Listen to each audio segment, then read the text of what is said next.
leen jaajëfal si teewlu bi mbokk yi ak xarit yi di leen gërëm bu baax a baax ci ànd bi ngeen ànd ak programme groupe Futurs Médias tey nag ñu am mbégte dalal ci émission bi koo xam ne nii ku ma yàgg sopp la sopp naa ko bu baax a baax ci lu yu bari nag ndax ne seet li mu may woowee ndax bokk na si ñi may woowee maman ndax yaayam ay sa tudd comme man donc maman rek la may woowee te Sénégalais yéen tamit ngeen xam ko waaye defe naa fan yi nag ngeen ko gën a xam ndax defe naa mooy yenu buzzu partem di parti socialiste te ci loolu la ñuy waxtaan émission bi nag dañ ko bëtaloon waroon nañ ko def il y a 1 an de cela mais ñu amoon ay ndog-ndog moo tax mais yàlla moo yor programme defe naa sa fii la baaxee muy Mamadou Wane nag kenn la ci kilifa yi nekk parti socialiste ndax moo yor depuis avant sax ñu koy titulariser moo nekkoon adjoint secrétaire national à la vie politique kon ku xam politique la léegi nag moo toog ci poste bi nekk tamit premier adjoint bu maire bu Parcelles Assainies mooy feefam mu bokk kon ci conseil municipal ba loolu long time la nekk tamit ci beneen wàll kenn ci conseiller technique bu ministre Serigne Mbaye Thiam mi nga xam ne naatongoom la ci parti socialiste waaye tamit moom la ñu dénk lépp loo xam ne moo aju ci ndox ak assainissement muy nag koo xam ne wax dëgg yàlla am naa ni ma ko waxee rek contentement bu mag a mag et c'est un très grand plaisir ma invité ko tey ñuy waxtaan ci moom ci actualité am ak aussi actualité biir réew mi kon tey sama invité noonu la tëddee Mamadou ginnaaw ba ma la gërëmee sant la ci ni nga nangoo sama invitation ma bàyyi la nga nuyoo sénégalais yi lay seetaan sa militant yi nekk Parcelles sa mbokk yi nekk Fuuta bu la neexee nga nuyu bandiraabe yi waaw émission bi daal mi ngi noonu ñu jaajëfal la bàyyi la nga tàmbali bisimilah. auzu billahi mina sheytaani rajim bisimilahi rahmaani rahim. gannaaw bu ñu sante yàlla julli ci sang-sang yi di la gërëm di la sant yaa booy ci mbette bi ci invitation bi parce que yow tamit ku ñuy suivre nga kenn dootu la présenté ndax sa taxawaay ci média yi gën la bu baax a baax a baax nuyu Sénégalais yu ñuy seetaan rawatina samay xarit samay mbokk Parcelles Assainies ku nekk ci ñoom maa ngi koy nuyu di ko ziara di nuyu aussi suñuy mbokk Haalpulaar yi mais nag fàttewuñu aussi séeréer yi fàttewuñu kenn parce que Sénégal loolu la bindoo dëgg la woon di kontaan loolu ci invitation bi parce que déjà li nga wax léegi dégg naa ko mais man sama wàllu bopp depuis 25 octobre 2020 mu ngi bëgg a yàgg tuuti. dëgg la ça fait quand même quelques mois. yaa dëgg la. am na ku fi toogoon. waaw Cheikh Seck. waaw député ngeen bokk parti socialiste. ñu bokk parti socialiste. dëgg la. mu ci émission bi nag mu tudd ma lu bëri. waaw dëgg la. ma jàppoon ni. amoon naa droit de réponse. tout à fait mais xëccoo woo ko aussi xëccoowuma ko. waaw mais parce que lu jot ak yomb. dëgg la dañuy bàyyi lépp ci loxo yàlla. dëgg la mais dafa am yu bëri yu mu wax tudd ma ci. ci loo xam ne ni jàpp naa ni du noonu. parce que wax na ci 3e mandat. ba wax ni dañ ko doon xalab. ba mu jëlee kàddu wax ci. wax aussi ci renouvellement yi tudd ci aussi sama kilifa. muy le ministre Serigne Mbaye Thiam. qui est secrétaire national aux élections. loolu yëpp taxoon nag ma bëggoon setal sama der tuuti. den si ñëw te loolu comme ni nga waxee rek mieux vaut tard que jamais. Absolument. te une dette moom ça se fait toujours te amaloon naa la bor. alors bor bi nag tombé nag mu nekk na loo xam ne Sénégalais effectivement soxla nañu xam émission bi sax du ay baat ak tontu. ndax bu ñu invité nit du rek ci benn point. benn point la parmi tant d'autres. effectivement mu tudd lu bari yoon ci biir émission bi.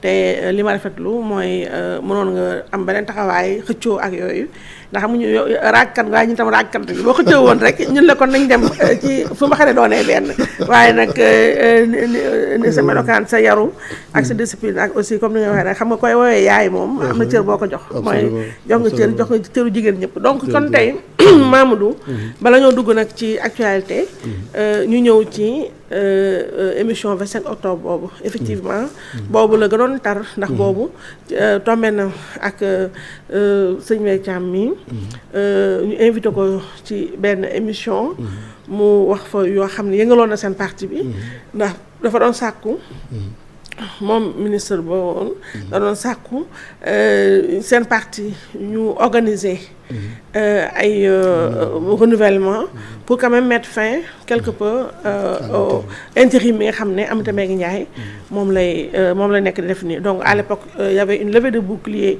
contre lui ci noonu dañu invité woon Cheikh Seck mi nga xam ne moom Aminata Mbengue Ndiaye la faral mu tudd la ci yow ndax yow sëñ Mbaye Thiam nga àndal donc li mu ci wax nag yëpp nag dégg nga ko dama lay bàyyi rek nga indi sa tontu ci interpellation sëñ Mbaye Thiam laa àndal parce que Ousmane Tanor Dieng moo ñu boole ci loo xam ne nii ba ma ñibbisee Canada en 2006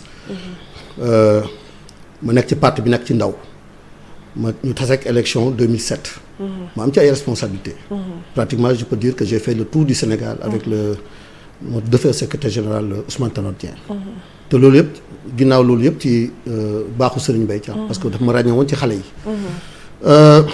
donc man ak moom mun naa wax ni ànd naan rek wala ànd tuur parce que moom ma ko ji mag ju sell la mag ju baax la mag ju bàyyi xel ay ndaw yi te mu am taxawaay bu mat sëkk ci parti bi dans ce parti là c'est un parti quand même boo xam ne ni kenn moomu ko tout à fait parce que yàgg nañu wax ni parti socialiste parti Senghor la parti Abdou Diouf la parti Ousmane Tanor Dieng la ba tey Aminata Mbengue Ndiaye wutu ko donc c'est un parti ouvert bokk la yeneen parti yoo xam ne ni ay mën nañu wax ni diw moom parti bi donc su loolu amee dañu war a am non seulement démocratie interne nit ku nekk war nga mën a wax sa xalaat mais au-delà de ça aussi dañu war a am discipline te ku xam parti socialiste xam ne c'est un parti organisé c'est un parti structuré parce que ñi ko ŋànkoon wala ñi ko créé ñoo ci bàyyi un héritage boo xam ne ñun suñu wàllu bopp dañ ko war a poursuivre coow amoon na parce que on a parlé des renouvellements il doit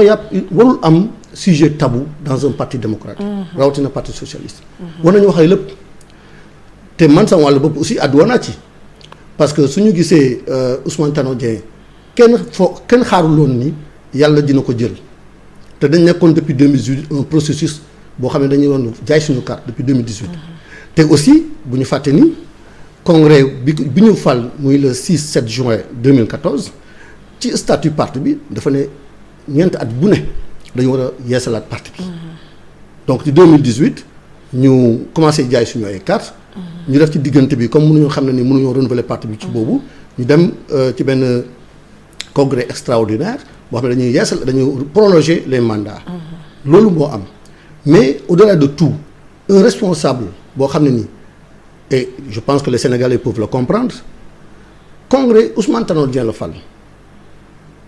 falul Aminata Mbengue Ndiaye falul keneen naam mooy responsable jigéen ñi te moom responsable mouvement national des femmes ñoo ko fal mais congrès moo fal nit te ñu soppali suñu parti depuis 2007 ci ay tànn choix wu secrétaire général muy chan bu bees boo xam ne ku nekk am nga sañ-sañ taxaw ne man bëgg naa donc ci boobu lañ ko falee bu ñu ko falee loolu nag Ousmane yàlla moom ko donc comme ni ko waxee donc dañu war a en ce moment là ñu commencer continuer poursuivre suñu jaayum carte poursuivre suñu renouvellement parce que am na ay coordination xam ne renouveler nañ leen donc responsable su jëlee wax ci loolu te mu am sañ-sañ wax ci loolu en tant que chargé des élections donc waruñ ko tuumaal yenn tuumaal yi parce que Cheikh Seck ci boppam dafa wax ni moom dañ ko war a disqualifier parce que moom mënu nekk juge et partie yooyu yëpp wax na ko ci émission boobu boole ci nag ay troisième mandat ak yooyu te loolu tegul fenn parce que ci parti bi ba fi ñu toll nii mënuñ ci wax parce que Ousmane dafa am lu ñu jàngaloon mooy soxla du am rakk te comme on est organisé balaa ngay wax ay élection présidentielle ci ay mandat yu ñu troisième wala deuxième wala quatrième il fallait que ñun ci élection yi ñu jëm muy élection locale ñu weesu ko dem ci élection législative parce que c'est en principe en 2022 ñu war a dem élection législative. loolu suñ ci noppee nag ci la ñuy doog a mën a waxtaan ci affaire lu jëm ci élection présidentielle. loolu mooy organisation ak méthode. mais moom su ñëwee di wax ni wax na ci kenn sa waxloowu ko. ci 3e mandat. moom moo am sañ-sañ bu jàpp ni peut-être ci waroon wax mu wax ko mais na jël responsabilité boppam wax ni moo wax loolu. te kenn bu mu waxee loolu aussi kenn waxu ko nii la wala nu lay def en tout cas man en ce qui me concerne. man mosuma àdd ci loolu. donc loolu laa bëggoon a corriger pour mu leer nañ. d'accord loolu yooyu leer na dañ si dellusiwaat tuuti ndaxte dafa am sàng loo wax nee nga seen congrès bu mujj bi. ndax effectivement ci foofu laa déggee sa ay secrétaire général ndax avant yi premier secrétaire nga doon wax nga ni seen congrès boobu yéen njëm si yàlla Ousmane Tanor Dieng ngeen fal mais man ci ginnaaw ga ak polémique boobu juddu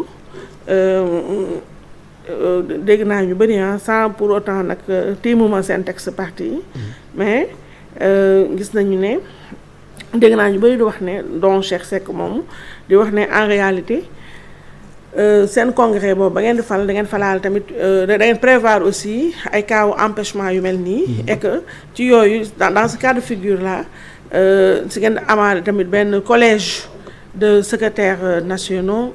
dont adjoint dont Aminata Mbengue Ndiaye mi nga xam ne moom a ñëw juste après Ousmane Tanor Dieng. donc mu mel ne kon yéen en fait bu ngeen falee Ousmane Tanor Dieng falaale ngeen tamit ce collège là.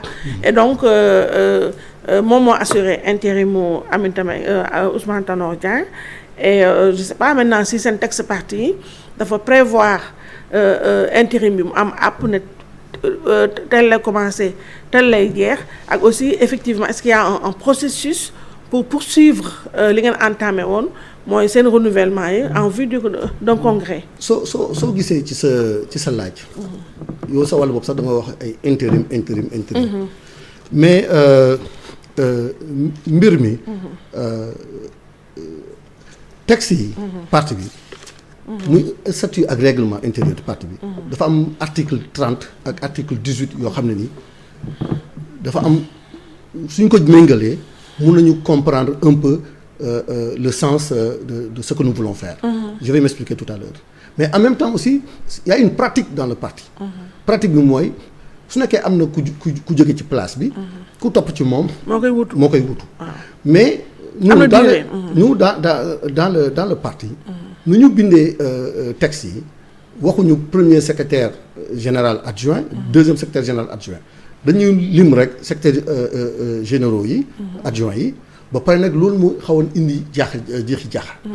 mais su nekkee pratique la pratique effectivement ku njëkk jiitu. mooy. et en l'occurrence Aminata Mbengue Ndiaye. absolument te loolu aussi Serigne Mbaye Thiam je dois le dire moo njëkk jóg taxaw wax ni Aminata Mbengue Ndiaye la. waaw tout à fait donc mais pour ne pas le citer ou pour le citer muy Alioune Ndoye moom ci boppam dafa jàpp ni du Aminata Mbengue Ndiaye. ah bon waaw oui absolument. moom jàpp ni du Aminata Mbengue Ndiaye. parce que daf nañu réunion mairéem mu projeté ay article 18 ak article 30 te ñun dañu bokkoon ci ñu dañu doon xeex ni li texte parti bi wax mooy Aminata Mbengue Ndiaye moo war a toog. parce que suñu xoolee ci pratique bi suñu xoolee ci suñu expérience nu ñuy doxalee moom moo waroon toog foofu. donc en soi y a pas de problème. y a pas de problème par rapport à ça. maintenant renouvellement yi c'est-à-dire que dañu jàpp ni ñun mandat bi jeex na. dañ ko prolonger te processus bi pour renouvellement yi commencé nañ ko muy bëgg a yàgg. mais est-ce que ba tey mi ngi continuer ce processus. non mu ngi continuer parce que ci lañ ci jëm. am na ñoo xam ne dañu waxoon ni avant élection locale yi waroon nañu mën a renouveler parti bi. comme ça ñu yeesalaat instance yi. ba pare nag mën a songu élection locale yi. ça aurait été logique quand même. absolument parce que soo gisee ñu mel ni PDS. waaw dégg naa ni ñoom actuellement. ils sont en plein dedans. ils sont en plein dedans et ils veulent renouveler avant les élections locales. donc c'est une question de volonté politique. te jàpp naa ne waroon na mën a ne. te loolu moo waroon a ne. parce que quand même pour avoir une nouvelle légitimité parce que aussi baax na ay leaders politiques. soo xam ne ni yow légitimité bi Ousmane Tanor Dieng moo ko yore. nekkatu fi naam suñu pratique parti nangu na nga toog. mais baax na nga am sa légitimité bopp. pour mun a xam nga am toutes les coups de franche pour mun a décider li nga war a décider te ñëpp ànd ak yow topp ci parce que sinon coow li day continuer keneen mooy jóg wax keneen mooy jóg wax donc ça ne finira jamais tant que demuñu congrès mais Mamadou xam nga y a quand même ñaari fait yoo xam ne dama la bëgg opposer mooy à l'époque Serigne Mbaye Thiam quand il faisait effectivement Serigne Mbaye Thiam dès l'annonce quand même de la disparition de feu en tout cas du regretté Ousmane Tanor Dieng moom quelques jours après il a fait une sortie pour effectivement dire que c'est Aminata Mbengue Ndiaye genre il y a pas de débat il y a même pas de doute c'est Aminata Mbengue Ndiaye qui va assurer l'intérim, n'est-ce pas et que son texte parti ñoom ñoo ko prévoir. Maintenant c'est le même Serigne Mbaye Thiam aussi qui quelque temps après est revenu à la charge pour dire tout à fait le contraire de ce qu'il avait avant en tout cas pour song Aminata Mbengue Ndiaye. Donc je m'explique à l'époque ñu bëri nañ jàppoon ne c'était parce qu'il était en difficulté dans le gouvernement et que peut-être ñi nga wax ne dañ koy dàq ci kii weeg yooyu léegi mu bëgg a tegwaat ci échiquier bi exercer une certaine forme de chantage en tout cas ci Macky Sall pour créer bruit boobu wax ne genre daal moom tamit sous-entendu que moom it bëgg na briguer poste bi et que après donc pour daa créer benn balance boo xamante ne dina am jeexi jaax si nopp Macky Sall ba Macky maintenir ko ci gouvernement parce que après ce qui a été bizarre mooy juste après ak bruit boobu mu def ak toute cette levée de bouclier et tout le monde sait que Serigne Mbaye Thiam c'est pas quelqu'un koo xam ne nii dina jékki-jékki reculer ak yooyu mais brusquement il a reculé sans le dire dégg nga et recul boobu mi ngi ñëw juste après son maintien dans le gouvernement brusquement kenn déggatul aussi donc kon am na benn relation de cause à effet mais li ma la bëgg a laaj mooy laaj naa la ko sànq ci début bi mooy au jour d'aujourd'hui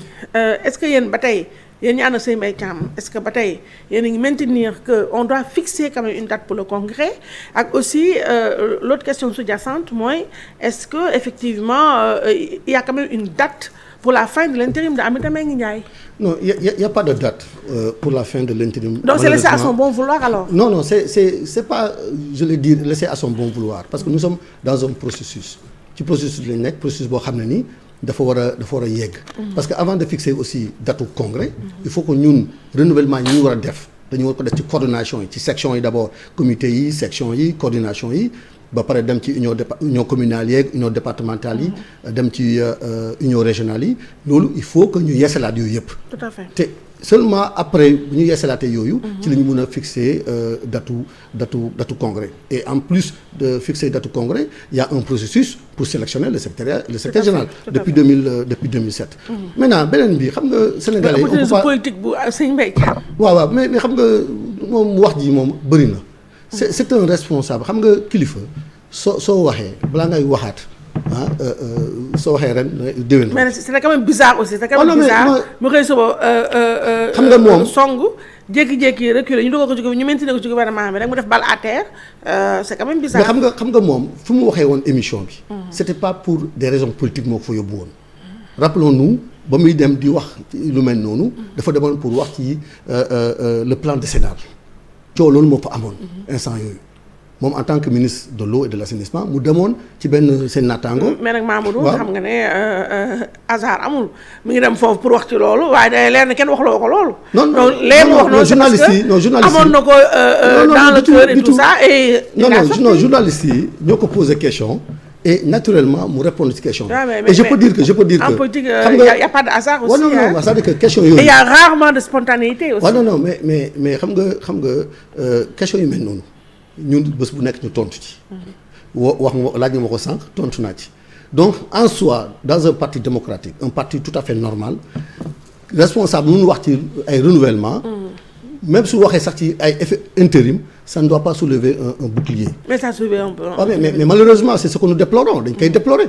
parce que effectivement ñi ci war noonu profité ci. ñi ci bëggoon a wax ko ñi ko bëggoon attaqué ko mais en soi jaruloon tout ce tsunami là.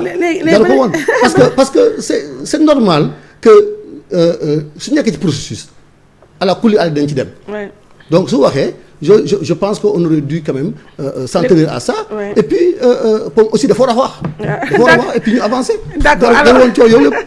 d'accord tu parles. mais coow loolu yëpp aussi ba mu waxee ma aussi pendant presque 2 semaines mais aussi ba ma waxee ci la coow li fay.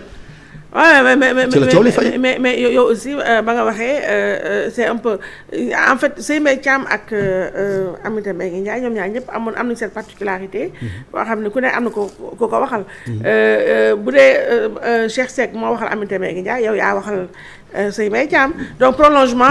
mais moi bu ñu fàttee yaay booy. bu ñu fàttee ni moi je suis le secrétaire à la vie politique du parti. Ouais, je comprends et de droit. question yu mel noonu des questions politiques. hautement politiques. dama ci am kàddu. mais quand même bu ñu fàtte aussi ne tu es plutôt du côté de. waaw non mais parce que man Ousmane Tanor Dieng moo ma booleeg. Serigne Mbaye. d'accord naa bébé ànd ci politique bi. d'accord naa bébé d'accord naa alors léegi ñu avancé parce que temps bi mi ngi dem te am na actualité yu bëgg a ñëw. yii nii mooy quand même. guerre bi ak genre guerre froide bi ndax fi ñu toll mën nañu wax ne armistice moo am benn wala même pas enfin c'est peut-être un grand mot mais benn kii bu ndaw benn stand-by bu ndaw boo xamante ne nii moo am entre Aminata Mbengue Ndiaye d'un côté et de l'autre Seye Mbaye Thiam maintenant est-ce que yii yëpp pour un parti socialiste que d'aucuns juge déjà vraiment fragilisé par les multiples exclusions, les multiples départs qu'il y a eu.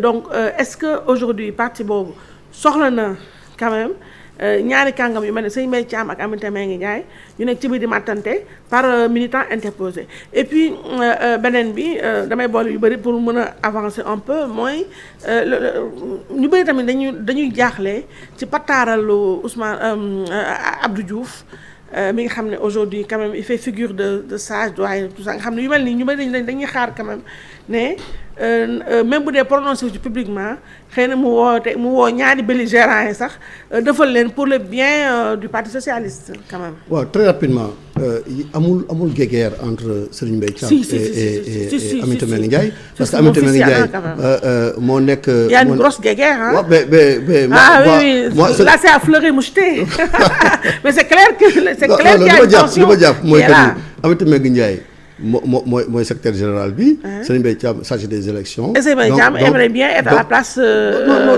xam nga loolu ce sont les militants et comme j'ai toujours l'habitude de le dire da suñu parti militants yi ñooy décider. du keneen mooy décider. ce sont les militants qui décident donc il y a pas de guéguerre Aminata Mbengue Ndiaye mooy secrétaire général bi. Serigne Mbaye Thiam chargé des élections. te dañuy war di waxtaan dañu war di jàppante. parce que loolu mooy intérêt parti bi. beneen bi nous avons un conseil des sages dans le parti xam nga ni le président Abdou Diouf moom pratiquement depuis 2000 dafa wan ginnaaw politique. donc jàpp nañ ni moom. mais quand même en coulisses il aurait pu jouer quand même les bons offices. peut-être ouais, mais qui sait peut-être qu'il le fait mais man à ma connaissance jàpp naa ni moom. s'il l'avait fait génn na ci politique bi saa su nekkee Sénégal il rencontre tout le monde. tous les Sénégalais qui veulent le rencontrer mais dama jàpp ni moom on a remarqué tous les Sénégalais ont remarqué que depuis 2000 pratiquement waxatul ci politique bu jëm ci Sénégal. donc ñun nekkoon na suñu président parti on a perdu les élections Ousmane Tanor Dieng l'a remplacé donc jàpp naa ni amatul lu muy wax ci politique parti socialiste. D'accord alors on ferme tranquillement cette page cette parenthèse pour dire le moins pour en venir carrément à quand même fan yi nga yor buzz parti socialiste muy juñu nga wax sànq xos nga wax sànq Alioune Ndoye le ministre de la pêche etc. ak maire de Dakar Plateau donc les gens se sont levés un bon matin ñu dégg yaa Alioune Ndoye ay matante ay gajjante parce que Alioune Ndoye dafa ñëwoon sa fief Parcelles Assainies en tout cas d'après ce qu'on a lu dans les comptes rendus des confrères donc Alioune Ndoye dafa ñëw parti socialiste dafa ñëw Parcelles Assainies di jaale si et puis yëgul la visiteur en tout cas il t'a un peu zappé et yow nga jugé ne genre c'est pas courtois et cetera voilà parce que yow yaay coordonnateur du parti su ma juumalee ci zone boobu et que peut-être aussi ak usage yi coutumier tout ça la ñu bëgg autorité bu toll noonu buy ñëw di seet si di ñëw foofu nga xam ne même bu dee officiellement pour ay dëj la mais c'est quand même une visite hautement politique. Absolument. Et que li gën a rafet aussi mooy mu associé la si ngeen àndandoo et après depuis lors nag ñu ngi dégg ay gàjjante il paraît que yow foofu tamit daf ko def affaire guerrier génneel man sama doom ji de man xaw ma woon ne di nga yor ay armes ak yooyu génneel nga fi pistolet dégg nga Ndoye tamit qui se laisse pas normalement Ndoye tamit xam nga c'est pas un enfant de cœur moom tamit bon xëy na léegi comme il est ministre xam naa moom mu jéem a jouer la classe et tout ça mais donc yow jot nga fa xeex ak tout ça après il y a eu des prolongements comment on dit en football des prolongations ci seen benn réunion de secrétariat foofu tamit mattante gëjante après genre tu as été hué xaw ma on t'a intelligent en tout cas c'est compliqué cette affaire et donc dañu bëggoon daal vraiment très rapidement que tu reviennes un peu sur le problème qu'il y a entre toi et Ndoye et voilà. Très rapidement. Aliou Ndoye sama mag la sama xarit la. te jàpp naa ni dafa juum. wala jàpp naa ni ci parti bi ku dégg nu ma jotee ak moom jàpp nañu dafa juum parce que c'est pas une obligation mais comme ni nga ko waxee pratique la. dafa rafet waaw coutume la que dafa rafet que kilifa su jógee goxam di dem ci goxu jàmbur. nga doon ministre. parce que les ministres dañuy informer gouverneurs yi préfet wala sous-préfet yi. wala nga doon responsable politique te nga xam ne am na ko fa toogal parti bi nga ñëw nga ne da ngay jàll ji parce que li nga wax sànq c'est extrêmement important visite hautement politique. te loolu laa jàppee ni c'était une visite hautement politique. parce que ku mu doon jàll ji yal na ko yàlla yërëm. gaañu na depuis le 1er mai 2020. Soxnaam gaañu quelques mois après. te moom ku mu seeti woon kii gaañu na boo xam ne ni yàgg na te moom demoon na fa jaale ji. mais mu delluwaat foofu pour wax ni mbubboo ay day présenter condoléance te am na ay kilifa parti bi ko ne wooteel wool responsable bi fa ne nga yëglu. parce que su yëglu woon dinaa dem teertu ko. ànd ak moom dem jaale ji parce que loolu moo rafet. parce que sinon à quoi bon avoir des responsables dans des zones. tout à fait mais faalewul loolu. def na ko mu fekk ma ci place bi ma wax ak moom. wax ko nag kilifa. en public nga ko wax. non parce que fu mu ñëw. ki ko dalal te nekkul parti socialiste d'ailleurs parce que su ma woon daa ko dalal woo militants yëpp ñu ñëw. ñëpp délégation bu takk dem jàlle ji. dem defale aussi tournée politique parce que tournée politique moo ko fa yóbbu. mais deful loolu mais ki fa dalal moo jël kaddu ba mu jëlee kaddu man ma en tant que responsable de la coordination ma wax ak moom. mais ni ma wax ak moom c'est ñi fa toogoon laa waxal jël leen seede. jël leen seede que ni kilifa suy ñëw mais tamit loo rafet na tamit ndax kilifa kenn du ko yedd ci penc. non du question yedd. c'était une action politique mënoon xaar ba ngeen wet tuuti xam nga Ndoye aussi xam nga dafa xaw a rëy tuuti quoi mënoon xaar. non dafa rëy bu baax du tuuti man maa rafetal noonu Ndoye xam naa dafa rëy bu baax mais man maa rafetal noonu def euphémisme. te Ndoye dafa xaw a kii tuuti. mais Ndoye ku ne xam ne Ndoye quand même. Ndoye c'est autre chose. mais donc est-ce que mënoon xaar ba après ba ngeen wet tuuti nga woo ko ne ko monsieur le ministre. vraiment non parce que moom comme moom ni mu ko defee rafetul. yaa ko tey. non tayu ma ko mais parce que. dama tontu fayu quoi da nga tontu. non mais parce que quand même dañuy politique. waaw su dekkee moom lu mu def rafetul te xam ne lu mu def rafetul. te def ci boole maa tey damay def lu ma neex damay dugg foo xam ne du sama zone mais damay dugg mais lu ko fa dal moom la. te ba mu duggee aussi wax nañu moom wax joo xam ne ni. je pense que il a compris le message. mais loo ko parce que non dama ko ne kilifa day dugg day jaar ci buntu. du jaar ci fenêtre. te lu mooy dëgg. soo jaar ci kër da ngay tàgg foofu sax nga tàggu. mais da ngay yëglu borom kër. dëgg la ndaanaan buy jóg. waaw mais soo ñëwee ci kër jàmbur. te tàgguwoo. mais en ce moment là ñu tertu la nu ñu war a tertoo. mais noo ko tertoo yow. nu ko tertoo booy wax na ak moom. wax na ak moom wax yoo xam ne. mais arme yi ban moment nga génne arme yow. non Aïssatou man depuis plus de presque bientôt 15 ans. dama am arme. waaw bientôt 15 ans. mais kenn musul dégg ma wax affaire arme. mais foo teg ay affaire arme di yor ay non parce que génnewu ma arme. parce que moom ci boppam ba affaire bi jeexee. bëgguma ko woon topp ci yeneen parce que def na yeneen kër. bëgguma ko woon topp parce que loolu day niroo acharnement. mais lu wóor ba wóor mooy que fu ñu day waroon daje. dégg na ma dégg na ma bu baax parce que waxul. dégg na ma mais génnewu ma fa arme. parce que pourquoi les gens parlent d'arme. waaw peut-être que dañu gis arme mais man génnewu ma arme. je ne vais pas sortir benn arme ci sama camarade Alioune Ndoye. il y a pas de raison parce que quand même je vous dis que depuis plus de bientôt 15 ans maa ngi yore arme le 5 mars 2016 les partisans de Khalifa Sall m'ont attaqué à la maison du parti xam nga damaa xaw a weex dungu sa doom ji. waaw da nga weex dungu waaw parce que on m'a attaqué loo xam ne damaa génn sama oto ay nit songu ma heureusement que ay garde corps ñoo ma dogale. sànq aussi wax nga ko muy le jeudi 2 septembre bi. réunion secrétaire exécutif waaw boobu nu mu demee woon boobu mais pratiquement même chose damaa génn sama oto j'étais seul. sans garde corps génn di dem ci réunion secrétaire ci bureau politique bi am ay nit yi nekk ci cour bi c'est des partisans de Alioune Ndoye des gens qui travaillent à la mairie de Dakar Plateau mais dama ñëw dañ ma dogale ay saaga ñëw songu ma. et heureusement loolu aussi maa ngi ciy gërëm garde corps Aminata Mbengue Ndiaye parce que su nekkuloon ñoom dinañ ma gaañ dinañ ma dóor parce que avec des intentions manifestes. ils sont rués sur moi. mais est-ce que après seen réunion seen comité bi jëlu si ay ndogal waxtaanu si. non mais man bind naa xam nga man je suis un responsable. Tout à fait. j'ai écrit à la présidente Aminata Mbengue Ndiaye. même le 7 mai. bindoon naa ko moom sax di ko wax ci affaire agissement Alioune Ndoye. amoon tontu.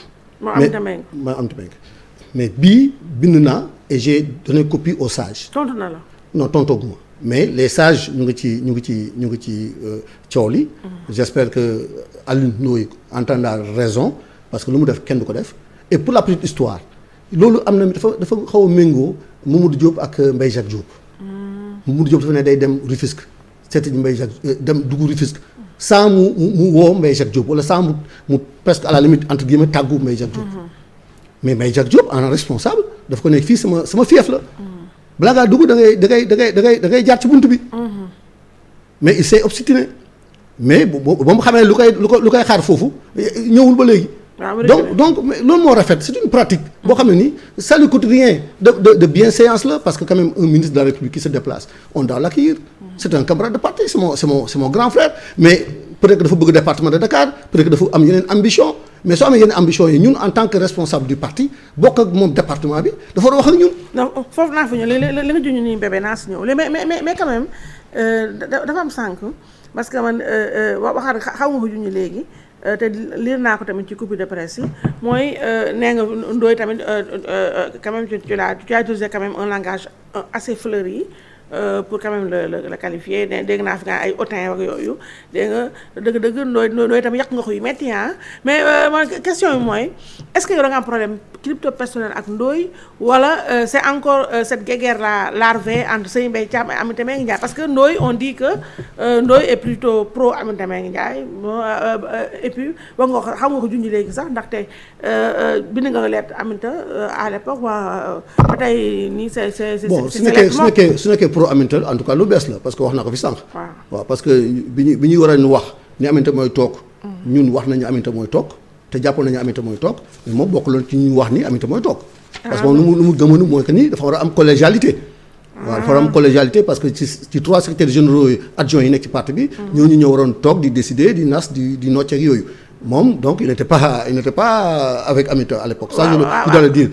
comme aussi ba ñuy dem ci référendum bi oui et non bi. il n'était pas avec Ousmane Tanor Dieng. il était avec Khalifa. mais foofu bëgg a wax moom fii foofu la nga bëgg gaaruwaale. non gaaruwaale xam nga kon genre peut-être arriviste ay opportuniste politique. non xam nga les Sénégalais comprendront ce qu'ils veulent comprendre mais moi je donne les faits. waaw je donne les faits parce que man samay nawle laa nekkal. te bëgguma wax li dul noonu. loolu moo am beneen bi. la nga ci ba ngeen def hautain yooyu dafa xaw a. waaw parce que moom tu sais pour la petite histoire man bañ may installé secrétaire général coordination parcelle. moom daf ko fekkee te daf ma ci jàppale. ah ouais. oui. moom xam na ni je suis le responsable des parcelles. xam na ko kay. bu baax. mais pourquoi brusquement. mais parce que dafa jàpp ni fu mu jëm peut-être du ma ànd ak moom wala lu mu bëgg. mais lu mu bëgg moom mais xaw ma parce que moom. peut-être département Dakar parce que ñun tey nii département Dakar bi waaw dafa am benn taxawaay bu bees bu mu am. mooy lan. waaw mais di jaxase coordination yi. ah ouais moom Ndoye mii. moom. di jaxase coordination yi. mais di dugal loxom ci loo xam ne nii yoonam nekku ci parce que ñun ba ñuy installé département de Dakar peut-être dañuy installation bi yeggul mais Khalifa moom la ñu faloon en 2014 parce que était dans le parti. Doudou Issa Niass topp ci Jean-Baptiste moo ci topp après. Khalifa dàq nañ ko Doudou Issa nem si yàlla na ko yàlla yërëm nekkatu fi mais Jean-Baptiste moo war a toog. te moom dafa geddoon. moom Ndoye. moom dafa geddoon. donc dafa dem ba léegi peut-être que ambition il est ministre et tout ça. peut-être que am war na yeneen namm taag dans le parti. mu ngi commencé di buuxante mais sooy buuxante nga jaar ci yoon bi. mais mënoo buuxante di créer parce que moom en tant que ministre il doit aider les gens il doit aider les secteurs généraux man lu may daj Parcelles Assainies te yàlla xam ne maa ngi ciy def lu ne. maa ngi jéem lu ne. mais moom dafa war ñu dooleel ñu. mais doo ñëw fekk li fa ne ba pare nga ñëw di jéem a jaxase nit ñi. di tegg nit ñi di tegg responsable yi. di wax ak ñeneen. soo ñu waree jàppale ci lii nga jël jox ko ñeneen. donc xam nga financièrement quoi. non mais même financièrement wala nga jël matériellement nga jël. wala nga jël ceeb ak yooyu non pas de moto pompe pas de moto te mu ngi koy doo ko def parce que depuis 2009 ba léegi. quand même il est maire de Dakar Plateau. musul jàppale benn coordination. en tout cas man musuma jàppale. musuma jàppale musuma am saako ceeb ci moom. je le dis haut et fort maintenant su te ñëwee tey may organiser Korité. di jàppale waa Parcelles Assainies plus de 200 sacs de riz suukar ak meew ak lépp ci biir diwlin. attends dégg naa sa annonce RFM. absolument waaw ngay ci kii mais moom ñu ay kilifa ne ko jàppale ko. parce que mu ngi jéem a jàppale askanu Parcelles. faalewu leen mais pourquoi mu bañ la quand même parce que dafa may non parce que man tu sais moi je vais avec des principes. yaay booy parce que man dama yàgg nekk ci pegg Ousmane Tanor Dieng. wax ma man kenn ma fa nekk de mais damaa yàgg nekk ci Ousmane ci peggam. parce que moi 2006 ba ma ñibbisee 2007 ci laa commencé def campagne ak Ousmane 2007 ba yàlla moom ko. j'ai toujours été avec Ousmane Tanor Dieng même su doon def délégation pour dem dans les tournées même su ñu doon 5 et j'étais membre du bureau politique je faisais partie des 5. te am na ay seede ñu ko mën a seede. j'ai toujours fait partie de la délégation de Ousmane Tanor Dieng. te muy kilifa aussi. te li ñuy wax nii yëpp su Ousmane Tanor Dieng neewoon du fa am. te muy dëgg.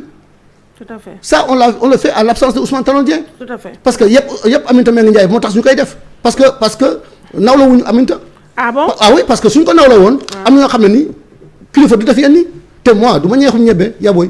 waaw sama doom nga. non du ma ñeexum yebbe nit ki da ngay normal ñu normal ànd ak yow. soo normalul on adopte les mêmes positions et les mêmes attitudes et puis ñu ànd ci yow loolu. waaw c'est que nag Ndoye dafa xaw a ëppal tuuti léegi man ngaa yow laa faral wax dëgg yàlla waruma ko wax fii sax mais yow laa faral ñëpp ma la ñu faral. yow laa faral Ndoye dafa xaw a ëppal parce que ñëpp xam nañu man maa yor dëgg bi. yaa yor dëgg bi Ndoye dafa xaw a ëppal waaw. et puis muy indi. wax ma loolu mu wax naa ko fi sànq mu indi le 2 septembre bi passé may dem réunion secrétaire exécutif ci enceinte maison du parti boo xam ne nii on a convoqué que les membres du secrétaire exécutif national. ma fekk fa ay nervis ay gros bras des gens qui travaillent à la mairie de Dakar Plateau. waaw non Ndoye la loolu ay. et j'ai porté plainte. ah bon oui absolument parce que quand même sama intégrité physique. maa koy assuré sama bopp. doo ko fawee dëgg la. du ma ko fooyee dañ laa soxla. parce que def nañ ko le 5 mars. la parti bi jël ci ay dogal. parce que commission discipline ak porter plainte. mais su parti bi porté wul plainte ci événement yi am moi je prends mes responsabilités ma porter plainte. parce que il faut que affaire bi leer. non tu as Ndoye dafa xaw doy waar léegi émission bi li des bareetul mon fils léegi kon ñu dugg tuuti parce que ci parcelle bi nga wax ni maa ngi ñëw léegi ci local yi laay ñëw. local yi très rapidement dama bëggoon xam juste à titre d'information seen investiture parti socialiste yi. investiture yooyu sànq yaa ngi wax léegi affaire département de Dakar évidemment ça n'a rien à voir donc foo xam naa seen renouvellement parti seen coordination yi mais dama bëgg xam comment ça se passe local yi c'est pour bientôt gis nga état-major parti yi ñi ngi préparé wu mais PS mi ngi ci benn bokk yaakaar est-ce que dafa am benn instance bi benn bokk yaakaar boo xam ne mooy définir yéen naka ngeen duggee ci local yi. bon Aïssatou 2014 il y avait 3 principes options benn bi dañ ne on va aller avec le Benno Bokk Yaakaar parce que on est dans la coalition Benno Bokk Yaakaar naturellement. beneen bi ñu ne dañuy dem ak suñu mënul ànd ak Benno Bokk Yaakaar ndax ay coow ak prise de positionnement yi mu compliqué dañuy dem ànd ak coalition bu ñu mën a créer wala bu mën a ànd ak ñun mais loolu mënul am aussi dañuy def on va aller seul. te loolu aussi ci 2014 lu ñu seetlu mooy que ni beaucoup de responsables du parti socialiste ont pris leur destin en main. ñu mel ni ay Kaffrine nag feneen ak feneen. ba ñoom dañuy dem ñoom cote dem gagner. Ce sont les mêmes principes parce que élection locale dafa naqaree jël ay décisions par état-major. parce que localité yi dafa wuute te dafa jafe. tout à fait donc parcelle Benno Bokk Yaakaar bi ñu ngi waxtaan suñu mënee juboo ci waxtaan am benn candidat en ce moment dañuy dem. suñu mënul dem noonu nag en ce moment là les gens les partis qui sont des partis souverains prendront leur décision. mais man sama wàllu bopp. am na àddunaa ci parce que invité nañu ma fii yoon wi. RFM Assane Gueye mais El Hadj Ndiogou moo fa newoon. ma wax ni ci configuration tey Parcelles Assainies. Amadou Ba est la solution. ah bon oui absolument parce que quand même je suis un acteur politique des Parcelles je suis premier adjoint au maire des Parcelles. je connais les forces en présence. dañu ànd ak moom élection référendum en 2016 ñu gagné. ànd ak moom législative 2017 ñu gagné ànd ak moom présidentielle 2019 ñu gagné. donc expérience yooyu ñu capitaliser ci lu ñu ànd ak moom ci muy doon expérience bu am solo ak fu ñu jëm ak coalition yu xam ne ñu ngi leen créer te coalition yooyu aussi il faut pas les sous-estimer. parce que suñu avantage mooy ñu ànd doon benn say mais il a le meilleur profil. profil bi mu am mais ñu bëri amuñ ko rawatina Parcelles Assainies. te ba may wax aussi ñu may attaqué. parce que ñu may attaqué dont Aliou Ndoye aussi. di wax ci te loolu. waaw dégg naa parce que ci loolu laa bëgg ñëw parce que ndaxte sànq ni ko waxee sàkk bi nga sama lañte. yow na pël bu dégg olof la. ah non non waaw macha allah léegi ndax bëri nañu lay accusé mais yow. pion Amadou Ba nga en réalité et que ci suuf yéen ñaa ko mburoog soow bu rax tuuti gloria léegi foofu dem nag bébé bëgg naa nga tontu ma fa ba pare aussi yow ngay premier adjoint depuis long time bu Moussa Sy nga taxaw ne Amadou Ba mooy kii te Amadou Ba c'est vrai ñu bëri nag jàpp nañ ne quand même moo war a samp ci bagages yi mais loolu ça ne fait pas que des erreurs donc ça fait bizarre que yow nga côtoyé kee nga di ñëw Amadou Ba nga ànd loolu tam dafa doy waar tam côtoyé kan Moussa Sy non Moussa moom bàyyi naa ko depuis 2014 pour mu leer mais je veux dire nous sommes dans une coalition Benno Bokk Yaakaar mbooloo mooy doole coalition bi gis nañu preuve am partout on a fait plus d'un cycle parce que dañu commencé ci élection présidentielle pratiquement élection yëpp la ñu ànd. Amadou Ba pour l'histoire il est venu après quand même élection HCCT. yoo xam ne dañu ko perte Dakar. waaw dañu perte élection HCCT bi. ci la ñëwee Dakar mais moi je suis pas de l'APR. Yaboy moi je suis pas de l'APR moi je suis du parti socialiste. et pour la petite histoire aussi Yaboy il faut noter que man bientôt je vais fêter mes 30 ans dans le parti socialiste.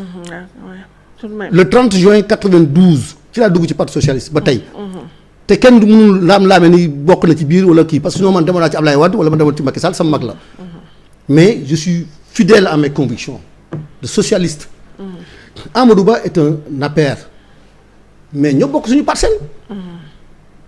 c'est un courage politique de dire que kii suñ ko sampee mën a dem tout à fait parce que dans la politique aussi il faut être généreux. et honnête aussi. et honnête parce que on manque de générosité en politique. c'est vrai moo tax ku nekk dafa yaakaar ni man maa war a falu. dëgg la. alors que yàlla bind na ko yàgg na. mais kon yow amoo envie nekk. mais si non j'ai dit si Amadou Ba est candidat moi je le soutiens s'il n'est pas candidat. j'ai dit à RFM que je reviendrai et je parlerai à la population. te je peux vous dire aujourd'hui si Amadou Ba n'est pas candidat. je serai candidat. loolu nag je te reconnais. maintenant lu wóor ba wóor mooy que ni am na loo xam ne nii dañ ko war a waxtaanee ci Benno Bokk Yaakaar bi. mais c'est sûr et certain que si nous tous ñu ngi déglu président. parce que ko wax ñu ne président la ñuy déglu. c'est vrai qu'à la ville de Dakar ñu ngi déglu président. mais quand même suñu zone yi. ce serait une erreur politique ñu sampat fi Moussa Sy. Absolument parce que quand même ànd na ak moom. il a fait 3 mandats il a terminé un mandat de Mbaye Ndiaye en 2009. il a fait un mandat de 2009 en 2014. et aujourd'hui il termine un mandat de 2014 à 2021 ou 2022. mais da nga fa def fa daal lu baax daal. non loolu ce sont les pasteurs qui devront juger. mais man sama wàllu bopp j'ai dit que moi je suis comptable de son bilan parce que je suis le premier adjoint au maire. te ñun circonstance moo tax sama ànd ak moom parce que Khalifa moo ko tànn. au détriment du parti socialiste. De ses camarades ñëw tànn ko moom. mais je suis comptable mais je suis pas responsable. parce que su nekkoon dëmm mooy tey du ma ko def. waaw mais léegi nag bokk naa yéen dafa. waaw mais c'est ça xam nga les alliés de circonstance xam nga aussi je voudrais aussi dire au président de la République. Moussa Sy n'est pas le seul garçon aux Parcelles. et c'est pas le seul membre de Benno Bokk Yaakaar bu jàng. parce que quand même am na ñu fa nekk depuis 2012 ñu ngi ànd ak moom. am na loo xam ne ni su nekkee même personne yi ngay tànn di ko samp yaakaar ni moom mooy buur moom mooy bumbi. ça n'encourage pas les autres à travailler. Et que à la lumière de ce que nous avons réalisé aux Parcelles. ci mandat bi avec autant de milliards qu'on a débloqué. Je trouve que le résultat est extrêmement insuffisant. D'accord. Et ça, je pense que les Parcellois le sentent. Moi, je le dis en toute honnêteté, parce que on est allé ensemble. C'était pas mon premier choix, mais parce que j'ai été pieds et mains liés. ñu jëbal ma Moussa Sy. mais à cause de Khalifa Sall. parce que il avait sûrement des ambitions moo tax te xamoon ne man du ma nekk ci yenn caaxaan yi. moo tax mu ne kon Moussa lay àndal. mais je suis sûr et certain que tey nii c'est un allié de circonstance parce que xam na ni il a perdu le référendum il a perdu les législatives. et il allait perdre les élections présidentielles. élection présidentielle mu àndaloon Macky Sall mu ñàkkaloon ànd ak moom da ko doon perte. donc mu xam ne nii c'était sa dernière cartouche la. mu daw te loolu aussi yàgg na ko def parce que def na ko ak Khalifa Sall. def na ko ak Pape Diop. pratiquement donc je veux dire. loolu su ma ko doon def man. kon tey waaw c'est vrai Moussa tamit il est un peu coutumier des faits. waaw dëgg la moo fi xam nga dama la faral moo tax vraiment léegi je suis obligé ma approuver yenn yi ngay wax. non ba dëgg la lay wax yaa waaw non si bien que sax waruma parce que bëgguma dem samay nawle dina xool. waaw ma leen di romb. dëgg la lu may neen li nga wax li tegoo ko fenn wala lii ak lii parce que bëgg naa lu may wax rek ma am fu ma mënu dama ne dëgg la man yow laa àndal yaa wax dëgg la léegi sama doom jee app nee na ma émission bi jeex na app may ma 5 minutes rek lii très rapidement ramassé ko mais man xam nga lan moom ndax seen parti bi dama am naa fa tamit ay xarit. vraiment dimanche bi passé maa ngi invité sama benn grand Ablaye Wilane le maire de Kaffrine vite fait donc yi bébé ñu def taf rek. dama gis nag man personnellement que seen parti bi daal sentir mu soutien ngeen soutenir ko ci feene Kaffrine bële. muy jàmmaaloo ak Aliou Sow ak yooyu je le sens daal dama sentir daal da ngeen ko xaw a isolé tuuti xaw ma nag ndax li mu ne moom en 2024 candidat lay doon à la présidentielle looloo tax ngeen xaw ko saraxee noonu ak kii Ablaye Sow vraiment bébé foofu laa bëgg nga kiiwu tuuti bala ñooy jeexal. xam nga Ablaye Wilane sama xarit la sama mag la. mais dafa xaw a sopp tuuti. waaw dafa xaw a surtout parce que lu ko wax la ne ay candidat la 2024. surtout que mu dem ba Màkka. bu dem ba Màkka nee na dafa am ku nga doon yónnee kooko ko weer. ah mais bien sûr. affaire bi da ngay non parce que xam nga responsable da ngay ñaaw njort. foofu dafa tarax. loo mënul wax ci biir te mën na ko wax ci dëgg la jarul nga koy wax. non wax naa ko fii laa fi une erreur. waaw dafa parce que loolu de façon je ne pense pas que président Macky Sall moo mag loolu. parce que Ablaye Wilane jóg taxaw nii xanaa kay day xaar ba parti bi wax ci. man saa jaaxaanewul affaire bi de. mais en tout cas man mii su ma taxaw man mu woyee di su ma taxaw dafa def naan. mais moi ce que je veux dire ci loolu Ablaye Seydou Sow. je le dis sama xarit la sama doomu ndey la. sama mag parce que dama bokk ak moom. c'est mon promotionnaire. On a suivi la formation des jeunes leaders en politique à la Fondation Frédéric Ebert. La première promotion des jeunes leaders politiques. dama ànd ak moom ci loolu. te ma xam ne aussi jàmbaar la. te jàmbaar la moo tax mu yegg fu mu yegg fi tey. tout à fait. Ablaye Wilane sama mag la ñoom ñoo bokk seen Kaffrine lu may ñaan mooy nañu waxtaan. ba déggoo. nañu waxtaan ba déggoo moo gën. ñuy xeex di te xam naa ni président aussi Macky Sall comme moo njiitee.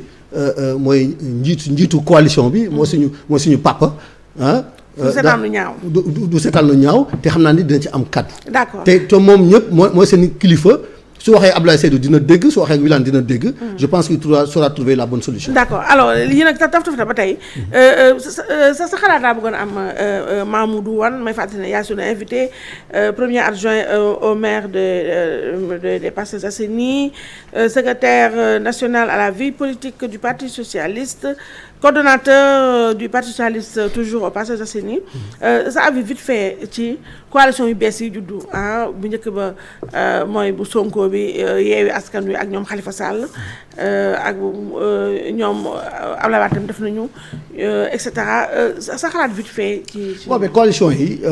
est-ce que mënul yàqal benn bokk yaakaar est-ce que mënul leen xajamal seen cere non benn bokk yaakaar non seulement benn bokk yaakaar la woon mais am na yeneen parti yu ñëw renforcer benn bokk yaakaar. mais parti yooyu siiwuñu nag parti mais ba tey rek tojuñu fenn waaw tojuñu fenn mais nag aussi nga xool ci beneen côté bi coalition yooyu aussi am nañu parti yoo xam ne tojuñu fenn. waaw dëgg la dëgg la waaw quelques partis nga gis ñoo mais waaw mais wóor ba wóor mooy que ni jàpp naa ni sax coalition yi des na encore. en tout cas fii ba élection yi kii y aura encore d'autres coalitions qui vont venir la coalition benn bokk yaakaar doit rester mobilisée unie avec une bonne cohésion ñu xam ne nii nous sommes à un tournant actuellement nii élection législative soritul élection présidentielle soritul nañu laxasaayu am benn objectif mooy gagner le maximum de collectivités territoriales te loolu mun nañ ko am su nekkee déggoo nañu su nekkee jàppoo nañu te jàpp naa ni quel que soit par ailleurs coalition bi mënut nekk suñu kanam benn bokk yaakaar dañu am ndam ci kanam. Alors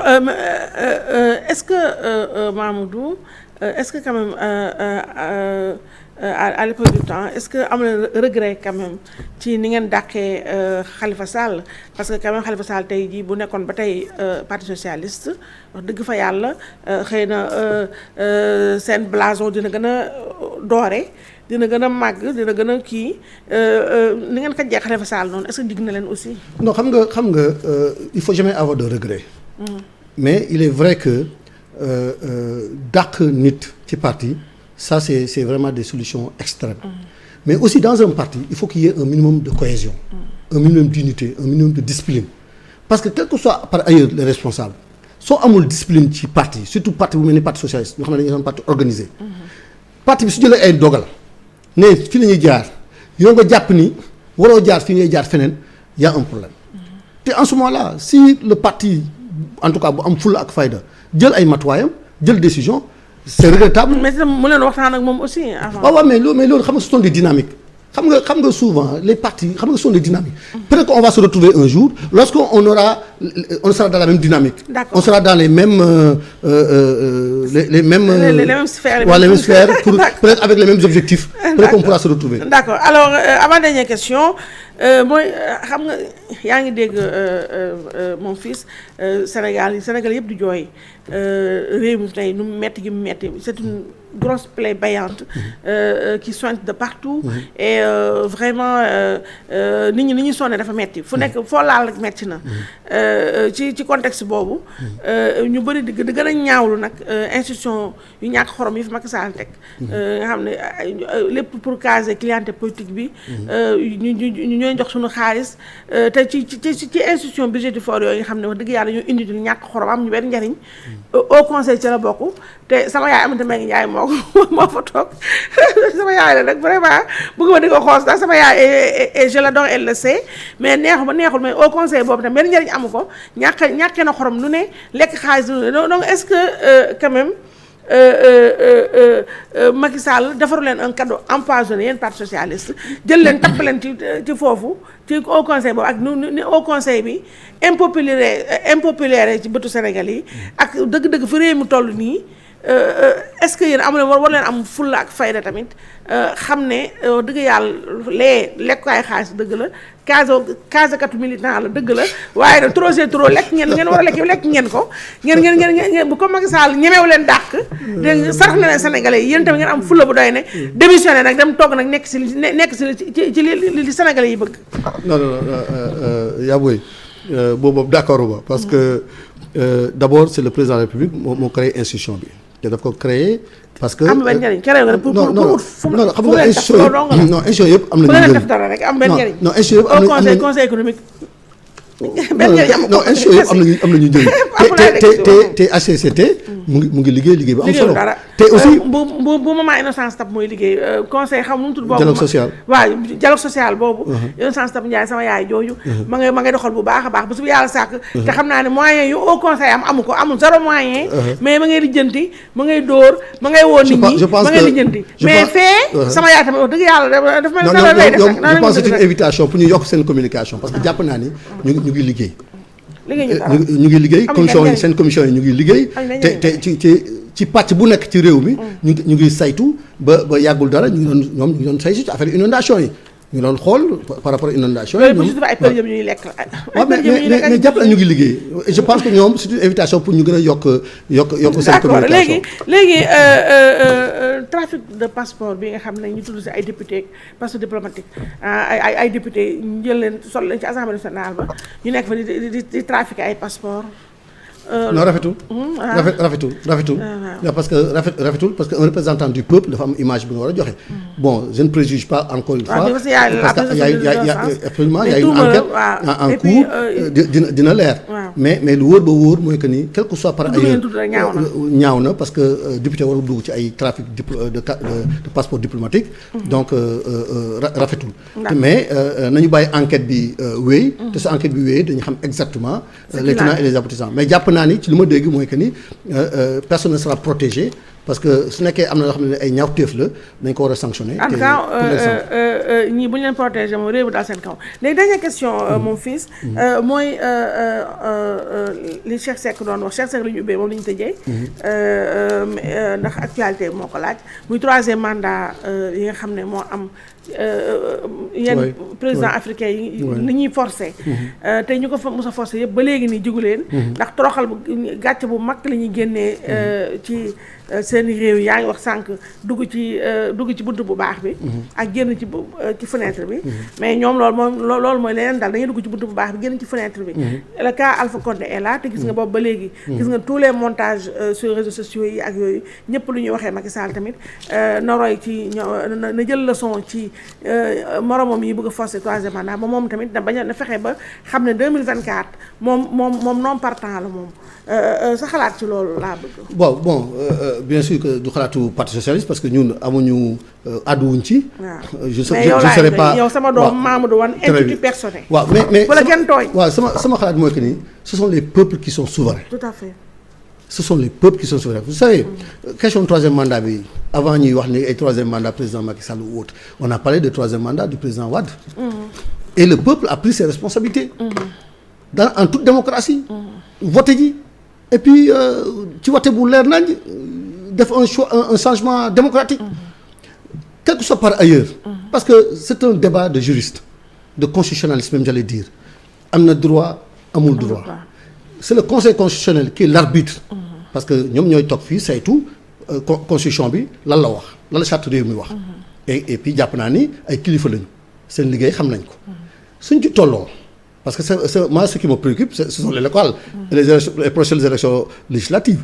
mais suñ ci tolloo je pense que le débat sera beaucoup plus clair enjeux yi dina gën a leer mais quel que soit par ailleurs c'est le peuple souverain qui doit décider. D'accord. Maintenant les coups d'État quel que soit par ailleurs.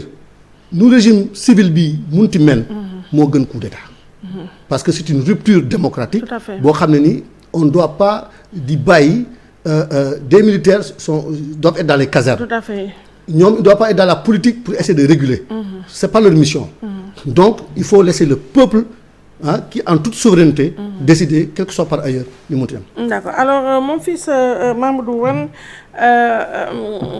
yaa nekkoon sama invité Mamadou Wane bu parti socialiste secrétaire national à la vie politique premier adjoint au maire des Parcelles Assainies nekk tamit coordonnateur parti bi ci département boobu conseil technique Serigne Mbaye Thiam ministre de l'eau et de l'assainissement qui fait pas super bien son travail maa ngi ci bëgg. Je suis pas d'accord. Non il est pas super la preuve ndox mi ñàkk ndox ba tey. non il est pas je t'aime bien mais. moom non je t'aime bien mais benn débat je t'aime bien mais moom tam fu mu sa jaaree dina fa tojee deneen. non d'accord man tàccuwuma ko donc mais yow sama doom ji xamu nu ma lay def donc sa émission jeex na ma bàyyi la nga tàggatoo ak Sénégalais xaaral gas. jërëjëf yaa booy jërëjëf. jërëjëf gannaaw bu ñu santee yàlla. encore une fois gërëm la sant la bu baax a baax a baax. gërëm waa TFM yëpp. jiital ci kilifa TFM. muy suñu mag le grand leader Youssou Ndour.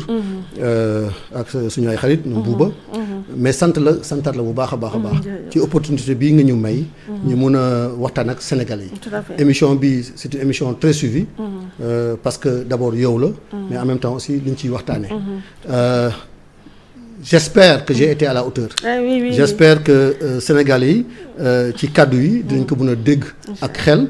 bañ ko déglu ak xol. te lépp lu ma juum. maa ngi sàkku njégal. parce que nous sommes des acteurs politiques. Tout à fait. Politique ak coow moo ànd. On le comprend aisément parce que quand même ñu ngi bëgg a yàgg ci politique bi. mais taxul aussi ñu tàggu ak suñu sago. lépp lu ñu koy def ak xel. féete moo métti. parce que soo féetee il faut nga am ay décisions. wala il faut nga am ay choix yi ngay def. loolu dañ ko nangu parce que dañu féete ak parti socialiste. ñu àndu daanu ak parti socialiste. ànd tey bokk ak président Macky Sall. coalition dañuy assumer absolument te ku ma xam aussi. Je suis une personne de défi, une personne de conviction. da nga may bëgg ndax li ma mel. sant yàlla. bëggoo ma ak ni ma mel aussi sant yàlla parce que noonu laa mel. je ne cherche pas à tricher. je cherche toujours à dire ce que je pense. en toute honnêteté. parce que dama jàpp ni ay nawle laa fi nekkal. Sénégal ñun ñëpp ay nawle lañu. dëgg la te li nga wax suba. di nga ko mën a parce que VAR bi léegi dafa doy waar. dëgg la parce que léegi moom dañuy tegal ay VAR. dëgg la waaw yaa fi waxoon lii. te bëgg naa nag lépp lu ma mën a wax tey. bu ci biir néeg wala ci biti ma am gàcce te mun ko waxaat. donc ci penc mi. donc ci opportunité bi encore fois bi nga ma may. waxtaan ak sénégalais yëpp sant la ci gërëm bu baax yaa booy. waaw ma lay gërëm bu baax sama doom ji donc doonoo juumoo benn yoon macha allah donc dëgg-dëgg wax nga li nga xalaat ci anam ñu mu gën a tegginee ñu mu gën a rafetee te comme ni ma ko waxee rek sénégalais leader yu mel nii la bëgg yoo xam ne di ngeen transparent ci communication bi di ngeen transparent aussi ci action politique yi ngeen di def te defe naa loolu moom nga fi wane ñu amoon mbégte bu baax a baax dalal la ndax yow ku neex a dalal nga te yaa ngi doog a ñëw ci émission bi mais incha allah du noonu sa njëlbeen ñëw fi émission bi ubbil nañ la ko saa boo amee envie communiquer ñu ubbi la suñu antenne nga communiquer loolu moom ñun ñu ngi la koy garantie di la ko assurer di la gërëm bu baax di la sant ci ni nga nangoo suñu invitation nangu tamit tontu suñuy laaj vraiment sans pincette sans prendre de gants